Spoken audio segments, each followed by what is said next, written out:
नमस्कार, मी आहे तुमच्यासोबत नरसिंग भुरे आणि तुम्ही पाहतात आरोग्यदूत न्यूज। आज आपण सांगत असलेली घटना मन सुन्न करणारी आहे। ज्या आईनं मुलीला जन्म दिला, वाढवलं, शिक्षण दिलं, तिचं भविष्य घडवण्यासाठी आयुष्यभर कष्ट केले, त्याच आईच्या हत्याचा कट तिच्याच मुलीनं रचल्याचा आरोप पोलिसांच्या तपासात समोर आला आहे। राजस्थान मधील जयपूरच्या प्रतापनगर परिसरात ही घटना धक्कादायक घडली आहे। पोलिसांच्या माहितीनुसार आयुष्य शर्माचे वडील विजय कुमार शर्मा हे न्यायालयात लोअर डिव्हिजन क्लर्क LDC म्हणून कार्यरत होते। सुमारे 1 वर्षापूर्वी त्यांचे निधन झाले। त्यानंतर अनुकंपा तत्वावर त्यांच्या पत्नीचं नीरज शर्मा यांना सरकारी नोकरी मिळाली। पोलिसांच्या तपासानुसार आयुष्याला हीच सरकारी नोकरी स्वतःला मिळवायची अशी इच्छा होती। त्याचबरोबर जयपूर मधील घरे आणि इतर कोट्यावधी रुपयांचा मालमत्तेवरही तिला ताबा मिळवायचा होता असा आरोप आहे।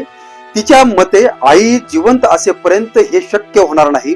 याच स्वार्थातून तिने आईच्या हत्येचा कट रचल्याचा संशय पोलिसांना व्यक्त केला आहे। पोलिसांच्या म्हणण्यानुसार हा कट 1 दिवसात नव्हे तर तब्बल 3 महिन्यापासून रचला जात होता। या कटात तिचे काही नातेवाईकही सहभाग झाल्याचा आरोप आहे।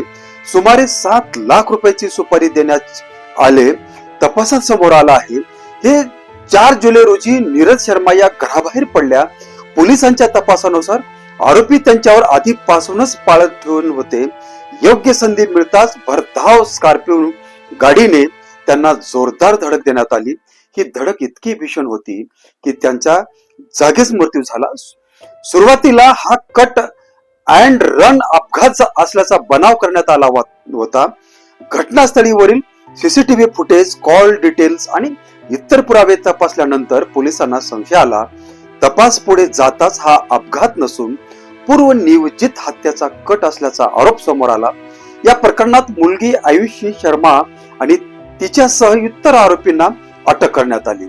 पुढील तपास सुरू आहे। मित्रांनो, शेवटी एकच सांगू इच्छितो, नेमकं आपल्या समाजात चाललंय तरी काय? पैसा, मालमत्ता आणि नोकरीसाठी माणूस इतका स्वार्थी होऊ शकतो का की ज्यांनी जन्म दिला, वाढवलं, शिक्षण दिलं, त्या आई वडिलांच्या जीवावर उठायचं? ही घटना केवळ एक कुटुंबाची नाही तर संपूर्ण समाजासाठी धोक्याची घंटा आहे। काही तरुणांमध्ये जर लोभ, स्वार्थ आणि पैशाची हवा इतकी वाढत असले की आई वडिलांना अडथळा समजला जात असेल तर ही अत्यंत चिंतेची बाब आहे। लक्षात ठेवा, सरकारी नोकरी पुन्हा मिळू शकते, पैसा पुन्हा कमवता येतो, मालमत्ता पुन्हा उभी करता येते, पण आई वडील पुन्हा कधीच मिळत नाहीयेत। ज्यांनी आपल्या मुलासाठी स्वतःचं आयुष्य झिजवलं त्यांच्याशी अशी वागणूक देणं कोणतीही परिस्थितीत योग्य ठरू शकत नाही। अशा कथित गुन्ह्यामध्ये सहभागी होणाऱ्यांना कायद्यापुढे उत्तर द्यावंच लागतं।